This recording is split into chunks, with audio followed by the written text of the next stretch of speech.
네, 안녕하세요. 서론익입니다. 또 채권 얘기를 좀 해보죠. 채권 공매도에 더 힘을 가하는 지표들이 계속 발표되고 있어요. ISM 제조업이 급반등하면서 4.3% 10년물 기준으로 가볍게 돌파하는 그런 상황과 생각보다 유로존의 물가는 디플레이션을 더 지속하고 있어서 다행인가 싶다가도 졸지 잡 오프닝이 나왔죠. 여전히 물론 정부 고용이 대부분이긴 하지만 870만 건을 가볍게 돌파하면서 여전히 일자리가 높은 상황과 이게 정말 미국의 현실일까라는 생각을 하면서 ADP 민간 비농업 고용 지수가 발표가 되었는데 예측치인 14만 8천 건을 가볍게 그냥 압도해버리는 18만 4천 건의 민간 고용이 있었어요. 10년물 금리는 4.5%를 향해 진격을 하다가 다행히 ISM 서비스 제조업이 아닌 지수들은 확실히 둔화되는 모습으로 특히 물가가 많이 빠지는 모습이었죠. 생각보다 경기가 확 반등하거나 확 하락하거나 이런 모습도 아니에요. 그러나 역시나 10년물 금리의 연속 상승 랠리는 시장에 부담을 준다는 것을 알았는지 파월도 여전히 시장의 우호적인 이야기로 다시 증시와 채권금리가 안정세로 마감을 했다는 겁니다. 어쨌거나 파월 연준 의장은 3월 FMC에서 인플레이션과 성장률 전망치를 상향을 시켰어요. 그럼에도 불구하고 금리 인하가 가까운 미래에 있을 수 있다고 거듭 강조를 했었는데 국채 시장의 금리 변동은 2022년 1월 이후 최저 수준으로 떨어졌고 이것이 시사하는 바는 채권 거래자들이 오늘 수익률이 어디 있는지에 대한 편안함을 좀 주는 발언이라고 볼 수 있고 TLT의 이제 차트를 좀 보면 92달러에 가까운 주요 지지선으로 약세 추세를 시사하는 반면에 혼합적인 거시적인 매크로 영역에서 장기채권에 대한 중립적인 생각을 시장은 갖고 있어요. 최근 이제 인플레이션이 굉장히 지표들이 이상하게 계속 올라가려고 하는 모습을 보임에도 불구하고 파월은 계속 금리 인하를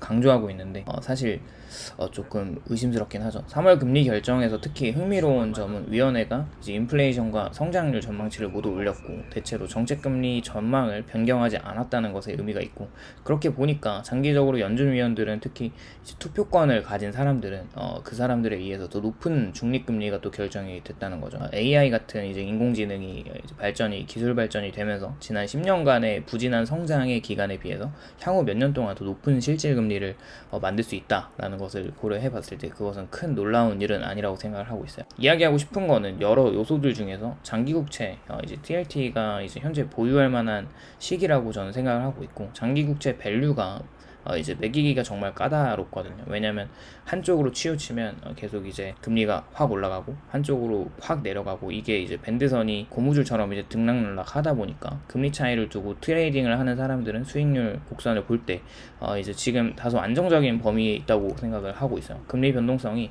현재 26개월 만에 최저치로 이제 떨어졌다는 것이고 3월 연준 회의 이후에 채권 거래자들은 이제 양호한 거시적 배경에도 불구하고 3분기에는 이제 완화적으로 진행될 수 있다고 생각을 좀 하는 것 같습니다. 그렇게 이제 TLT ETF를 보유하는 사람들은 현재 주가 모멘텀이 매우 약하다는 것을 알고 있을 거예요. 지난 1년 동안 계속 횡보를 하고 있고 4.44% 정도의 만기 수익률을 이제 기록을 하고 있는 상황이고 최근 2년 동안의 주식시장은 올라가면서 금리는 이제 계속 올라가고 그런 경기 침체에 대한 어떤 수혜를 보는 장기 채권의 이제 혜택들이 상실되면서 사람들은 매우 실망을 하고 있는데 그럼에도 사람들은 TLT를 계속 사기도 하고 이제 매도 포지션의 양도 상당히 있어요. 이에 따라서 TLT의 위험 등급은 낮은데 유동성은 좀 매우 높다는 것을 의미하고 있고 여차하면 금리가 가파르게 더 상승을 할 수 있지만 가파르게 하락할 수 있다는 것을 시사하고 있습니다. 그만큼 이제 매수와 매도의 싸움이 굉장히 크다는 거죠. 현재 일반적으로 이제 볼 수 있듯이 최종 금리 인상 이후에 채권에 대한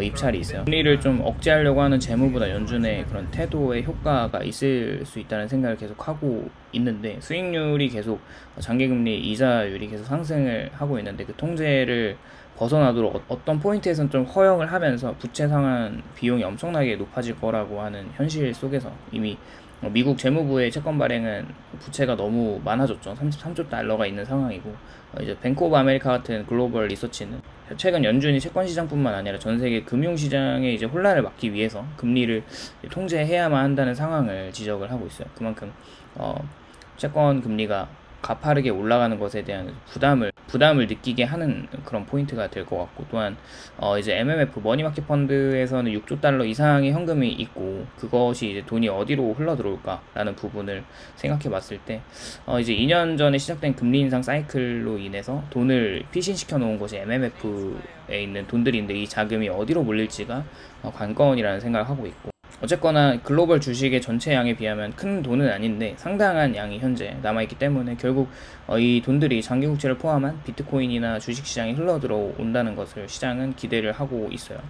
현재 매크로 상황이 굉장히 혼재되어 있죠. TLT의 계절성을 보면은 지금부터 이제 8월까지 다소 이제 미지근한 상황입니다. 이게 이제 2분기와 그 이후에도 시장에서는 딱히 적극적으로 매수를 하지도 않고 그냥 방관하고 있는 상황일 거라는 생각이에요. 테크니컬한 접근을 좀 볼 때 금리가 범위가 굉장히 제한적이고 이제 계절성도 사실 중립적인 것으로 이제 보는 상황에서 TLT의 기술적인 부분에서 굉장히 낙관적이지는 않다고 생각을 하고 있고 오히려 모멘텀 기준으로는 좀 좋지 않게 보는 것이 합리적이라고 생각하고 이제 차트에서 ETF를 보면은 44개월 전에 시작된 약세장에 여전히 이제 빠져 있는 상황입니다. 쉽게 말해서 채권 시장은 역사상 가장 이제 하락기 이제 1976년 쪽인데 그때로 거슬러 올라가고 있는 거예요. 현재 이제 92달러 선에서 이제 지지를 하고 있는 모습이에요. 8월의 발언 이후로 92달러는 지켜냈고 200일 이동평균선 같은 걸 볼 때 단순히 통합적으로 볼 때 이제 RSI의 이제 모멘텀 같은 것들을 확인해 보면 뚜렷한 하락 추세를 반전시킬 수도 있다는 요소가 있습니다. 굉장히 많이 빠졌다는 거고 가격대로 이제 가격대별로는 90달러에서 108달러 사이에 이제 높은 거래량이 있어요. 그 사이에서 앞으로 몇 달 동안 매수와 매도 포지션에서 이제 곰과 황소의 어떤 대치가 있을 것 같습니다. 전체적으로 TLT의 차트는 92달러까지 주요 지지선으로 보이고 있고 이 지지선이 뚫린다면 더 빠질 수도 있겠죠. 어쨌거나 TLT에 대한 적극적인 매도를 한다기보다는 분할로 매수하는 게 현명할 수 있다는 게 생각입니다. AI 테마가 더 높은 중립금리를 보장할 가능성이 있는 가운데 금리 인하 사이클을 시작할 것으로 보면 연준을 포함한 거시적인 요인들이 복합적으로 이제 굉장히 섞여 있죠. 이제 장기 채권 강세론자들과 약세론자들 사이에서 계속해서 이제 난투극이 계속되고 있고 어쨌거나 경기가 꺾이기 시작한다면 TLT는 결국 올라간다고 보고 있습니다. 다들 성투하시고요. 오늘도 도움이 되셨다면 좋아요와 구독을 부탁드립니다. 감사합니다.